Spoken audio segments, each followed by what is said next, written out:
Selamat datang, salam sejahtera. Terima kasih karena bersama dengan saya di Nazlin Unity Channel. Rupa-rupanya ini sebab Khairi Jamaluddin menghentam Anwar Ibrahim. Ini sebab Khairi Jamaluddin mengecam kabinet Anwar Ibrahim yang baru saja diumumkan beberapa hari yang lepas. Tak sangka sungguh, tak sangka langsung Khairi Jamaluddin mempunyai perkara ini yang mengejutkan kita. Saya secara pribadi, saya memang mengidolakan Khairi Jamaluddin kerana memang tak dapat dinafikan Khairi Jamaluddin mempunyai potensi besar sebagai pemimpin Malaysia masa depan, dan saya pernah mencadangkan beliau menjadi Perdana Menteri Malaysia satu hari nanti. Tetapi saban hari ianya mula menjadi pudar kerana dilihat Khairi Jamaluddin sekarang belum mengatur langkah apa-apa. Beliau hanya sibuk mengkritik kerajaan, mengkritik tertentu, tapi tidak pula memberikan cadangan yang bernas. Kita mahu kritikan yang ada cadangan bernas. Ini sebab Khairi Jamaluddin tak puas hati dengan kabinet yang dibentuk oleh Anwar Ibrahim, khususnya pemecahan Kementerian Komunikasi dan Digital. Ada orang kata baguslah dipecahkan supaya kerjanya lebih mudah, kerjanya lebih efektif, produktif, dan tepat pada sasaran. Ialah kan, kalau Kementerian Komunikasi dan Digital itu, ianya sangat besar, sangat besar ruang lingkupnya. Jadi apabila Anwar Ibrahim mengambil keputusan memecahkan Kementerian Komunikasi dan Digital kepada dua, yaitu Kementerian Komunikasi dan satu lagi ialah Kementerian Digital, Khairi Jamaluddin pula tiba-tiba melenting, tiba-tiba komen, tiba-tiba kecam keputusan tersebut. Kata Fahmi Fadzil, Khairi Jamaluddin sebenarnya masih tak puas hati. Itu sebabnya Khairi Jamaluddin masih tak puas hati. Persoalannya, apa yang dia tak puas hati? Fahmi Fadzil menepis dakwaan.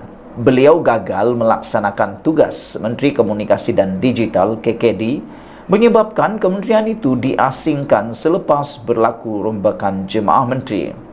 Beliau turut menyindir Khairi Jamaluddin dengan berkata, KJ masih tak puas hati.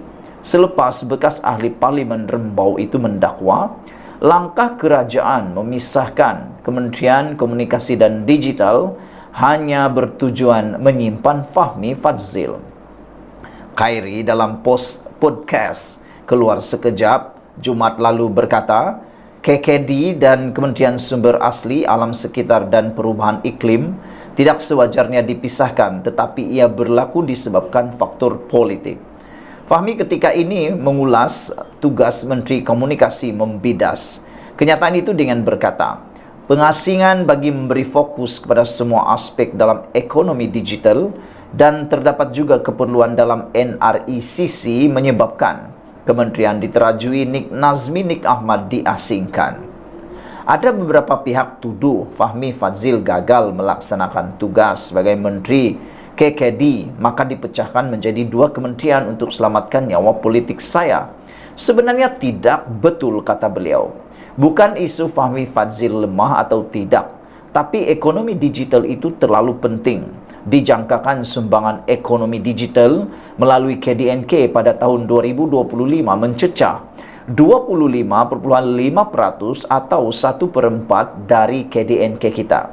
Katanya selepas program Reuse, Educate, Nurture and Empower with West in Taman Bukit Angkasa. Fahmi berkata keputusan mengasingkan kementerian itu dibuat selepas perbincangan bersama pasukan Perdana Menteri Anwar Ibrahim yang mendapati terdapat keperluan hal ehwal digital ditumpukan dalam satu kementerian. Beliau menjelaskan sebelum ini pihak industri turut menyatakan kegusaran apabila terdapat 4 kementerian berbeza yang mengusahakan isu sama. Katanya lagi, susulan itu, perkara tersebut disampaikan kepada pasukan Perdana Menteri, termasuk mencadangkan semua agensi terbabit diletakkan bawah satu kementerian khusus.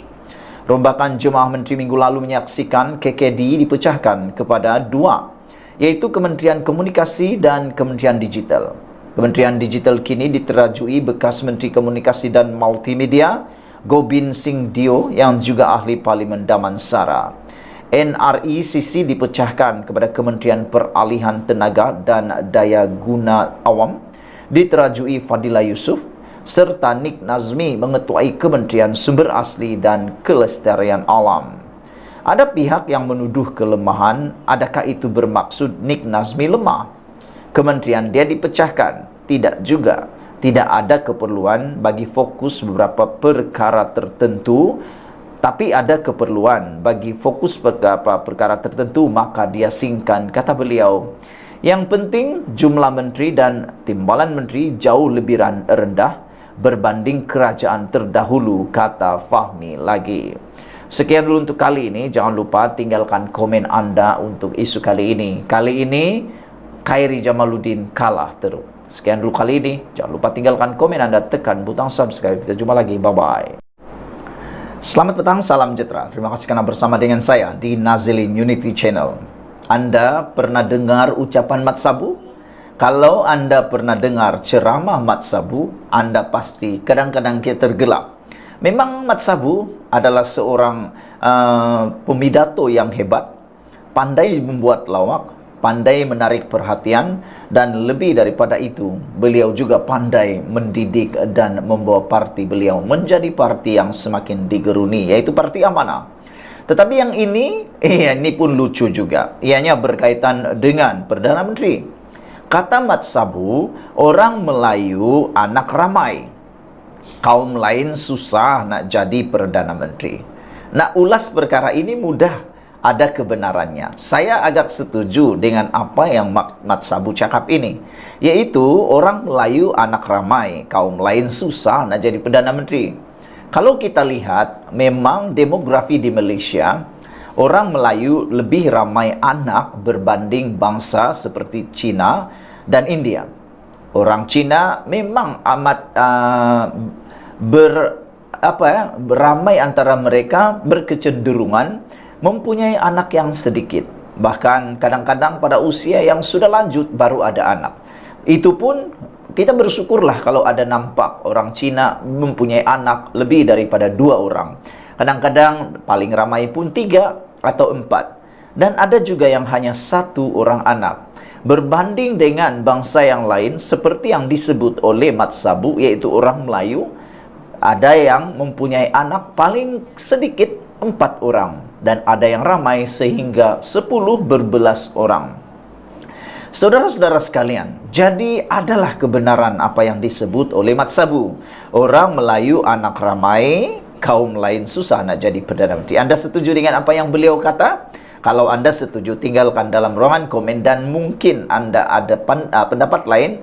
Mungkinkah anda juga mahu supaya bangsa Melayu patut lebih ramai anak lagi? Saudara-saudara sekalian, ada banyak kebaikan, banyak anak sebenarnya.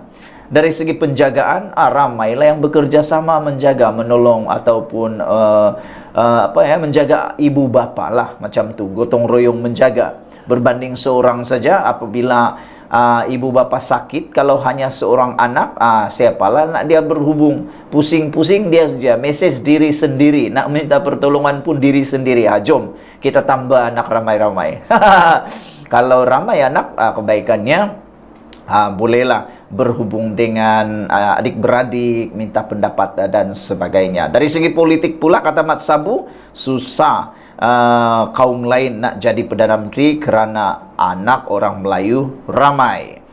Isu Perdana Menteri bukan Melayu sengaja dimainkan pembangkang agar mereka dilihat sebagai pembela orang Melayu, kata Presiden Amanah Muhammad Sabu. Muhammad Sabu berkata, perkara itu sudah ditetapkan dalam Perlembagaan Persekutuan dan tidak perlu lagi diperdebatkan. Perdana Menteri bukan Melayu itu termaktub dalam perlembagaan, tetapi orang Melayu masih majoriti. Jadi kenapa nak bincang hal itu? Ia sengaja dimainkan untuk wujud persepsi, kata Mat Sabu. Orang Melayu semakin ramai beranak. Banyak orang Cina tak mahu beranak, kata beliau. Ia sengaja dimainkan bagi memerangkap minda rakyat supaya Perikatan Nasional dilihat yang menyelamatkan kedudukan mereka, yaitu orang Melayu. Ketika ditemui pemerintah selepas merasmikan Konvensyen Pemuda Amanah di Kuala Lumpur hari ini. Hadir sama Ketua Pemuda Amanah Hasbi Muda Muhammad Sabu membayangkan isu tersebut terus dimainkan kerana pembangkang bimbang melihat sejumlah ahli parlimen mereka menyuarakan sokongan kepada Anwar sebagai Perdana Menteri. Selain itu, netizen juga menambah mengatakan bahawa ini adalah bola tanggung, jadi mereka, Perikatan Nasional, membuatkannya sebagai satu modal baru politik mereka. Kata mereka, Perikatan Nasional dah kehabisan modal. Jadi, apabila ada modal baru, yaitu isu Perdana Menteri ini, mereka pun gunalah modal tersebut. Sebelum ini, tokoh veteran DAP, Lim Kit Siang, membangkitkan kemungkinan untuk individu bukan Melayu dan Perlembagaan Persekutuan tidak menghalang perkara itu. Namun, ia mengundang kritikan sejumlah pihak. Semalam Anwar juga berkata seranan itu adalah tidak wajar untuk mencadangkan perlembagaan dipindah agar hanya orang Melayu boleh dilantik menjadi Perdana Menteri. Anwar kata itu hanya mahu mengapi-apikan keadaan. Dan pihak yang mencadangkannya tidak memahami konsep sebenar Perlembagaan Persekutuan. Sementara itu, dalam ucapan perasmian Konvensyen, Muhammad Sabu menyuarakan keyakinan kerajaan perpaduan akan terus dipilih untuk mentadbir negara dalam PRU akan datang. Dia berkata ini kerana gabungan yang membentuk kerajaan, yaitu PH, BN, GPS, GRS, masing-masing memiliki sokongan kuat di negeri yang ditadbir mereka. Kita ada vote bank di Sabah, Sarawak, Johor, Melaka, Negeri Sembilan, Wilayah Persekutuan dan Pulau Pinang. Bila kita lihat perkembangan politik dan suasana di negeri-negeri ini, insya-Allah kita akan dapat cukup majoriti untuk bentuk kerajaan pada PRU 16, katanya lagi. Menjengah beberapa komen netizen di Malaysia kini dalam isu ini, ada beberapa komen yang boleh kita ambil perhatian, yang menarik perhatian kita. Antaranya, Adam Ninggau kata, memang betul kita perlu melihat perlembagaan. Kata seorang lagi, anti apa nama dia ni, dia kata banyak dalam gua pas lagi, kata beliau. Violet Bird pula, Mat Sabu cakap betul, kalau orang Melayu tak faham lagi, memang orang Melayu tak layak memerintah Malaysia, kata Violet. Kata Redvu kata, Melayu apalagi nak jadi. Rafizi kan dah buat inisiatif balik kampung tanam jagung, kata beliau. Aduh. Green Lama pula sokong Tok Mat Sabu, kasih hentam itu pas sampai tinggal kosong kerusi, kata Green Lama. Apa pendapat kamu semua tentang isu ini? Sekian dulu untuk kali ini. Jangan lupa tinggalkan komen anda, tekan butang subscribe. Kita jumpa lagi. Bye-bye.